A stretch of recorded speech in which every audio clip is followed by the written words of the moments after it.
Now we come to the Chancellor, Chris Patten, who is a great advocate for the university and a great advocate for scholarships. And I think we feel that we've been doing something right, and that's why a celebration is in order. Over to you, Chris.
Jennifer, it's in your proddy, not the first time I've said that.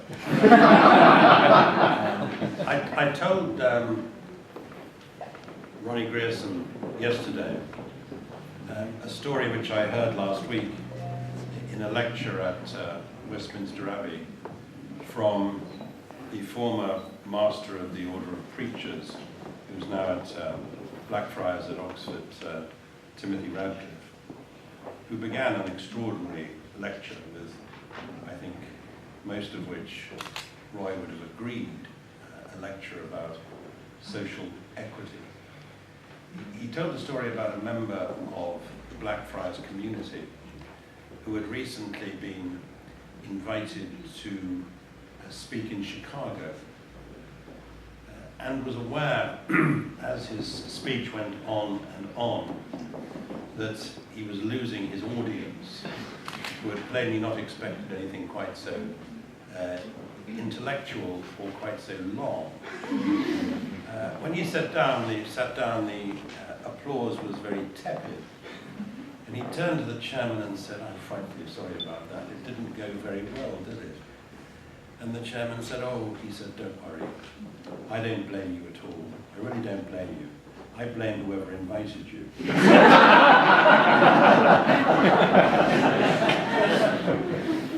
So I'll be brief.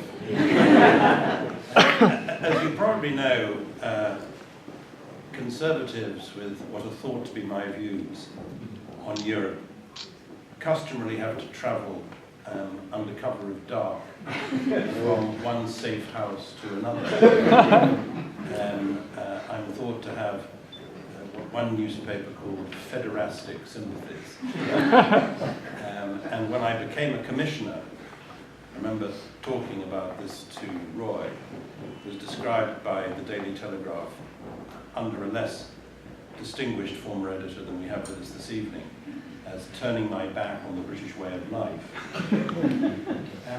But I'm absolutely delighted to be here this evening, both to celebrate the memory of a great man, Roy Jenkins, to celebrate, as we expect, the achievements of present and future Jenkins scholars, and to express the gratitude of Oxford University for this scholarship fund, which is helping to repair some of the terrible damage done in the last few years by the savaging of budgets for the humanities and social sciences. Roy.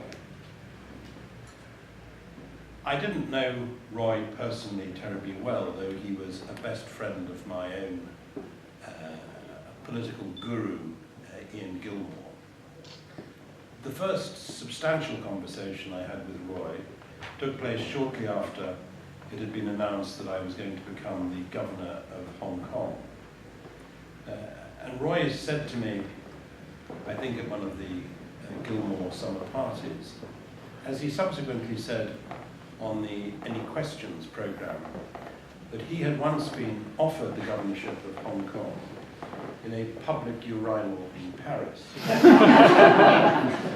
Didn't pronounce it quite like that. By James Callahan, and had of course turned it down. But our relationship recovered. He was extremely kind and generous to me when I was preparing to go to Hong Kong, and indeed at one difficult moment when I was writing a report on the police service in Northern Ireland. He was, as Shirley said, a great man with what we are obliged to call these days a hinterland. One of the great European statesmen of the second half of the last century, whose vision of Europe was, of course, as was the case with Harold Macmillan, partly shaped by his experience of having fought in one of the two great wars which corrupted European civilization and almost destroyed it 100 years ago. Roy was, I think, one of the two greatest politicians of the last 60 or 70 years at turning important ideas into legislation. They were different, Rab Butler and Roy Jenkins, but it was part of the genius of both of them to be able to do that. None of the Kenneth Baker Dangerous Dogs Act about them.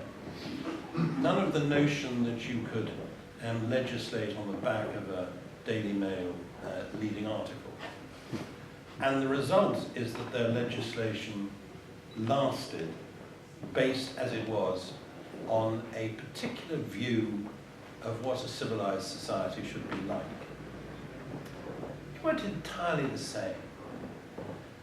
I've always thought that Rab Butler was the sort of George Smiley of politics, somebody whose life inhaled ambivalence. But he once said something which I think Roy would have capped. A friend of mine had been working with him on a speech at a weekend in Essex. He's the most improbable person to have ever come out of Essex, I think. As they were going, Rab said to my friend, "Let me cut some flowers to take home to your wife." And my friend said to him while Rab was cutting flowers, my friend said to him, "What did you most get? What did you most learn for a lifetime in politics?" And he replied, "Oh, it's easy," he said. "It's better to be generous than efficient." Now, he didn't clearly mean exactly that. He never meant exactly that. But it was something that Roy would have understood, because Roy, like Rab, was brilliant at being generous and efficient. And they both made politics seem as an honourable adventure, which it hasn't always seemed since. Roy, of course, had a vision of Europe which was both practical and inspiring, intellectually invigorating. And as I said, it was partly a consequence of his own personal lifetime experience. I think he would have been delighted by this scholarship as a way of recognizing he hadn't only been a great British politician, but that he'd been a great Chancellor of Oxford University. He was enormously popular at Oxford. A huge number of stories are told about him all of them with affection, and all of them recognising the personal generosity which both he and Jennifer showed to Oxford during the years of his chancellorship. So I'm very well aware of the extent to which I walk in the shadows of greater men. Not all of them. After all, only 3 of them were canonised. But on the whole, particularly this century when most of them have come from Bailey, on the whole, an extraordinarily great regiment. At Oxford, we're really pleased about the young scholars whom we gain from the Jenkins Scholarship Fund. They talk about their gratitude to Oxford. I think at Oxford we feel a great gratitude to them because they make the university, or help to make the university, the very special place it is. The fund, of course, has been helped by the infrastructure provided by the European, and I want to express our gratitude to the European. But above all, I want to express our gratitude to those who, whether or not they knew and admired and loved Roy, contributed to this scholarship fund so that already 50 wonderful young Europeans have benefited from it and are now into the world helping, we hope, to make Europe an even better civilization in the future than it's sometimes often been in the past. I also want to make one other point which you would expect me to make, and Paul would shoot me for not making. The first 50, the first 500,000 is, we hope, the beginning.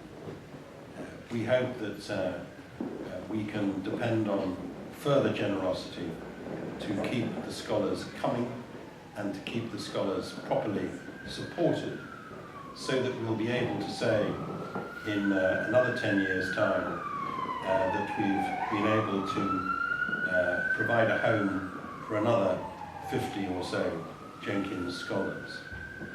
So as I began with a member of the Order of Preachers, and perhaps I should end as he or other priests might end, even as Chancellors of Oxford might end, by saying to those who have made the Memorial Fund possible and who have benefited from it, ad multos annos.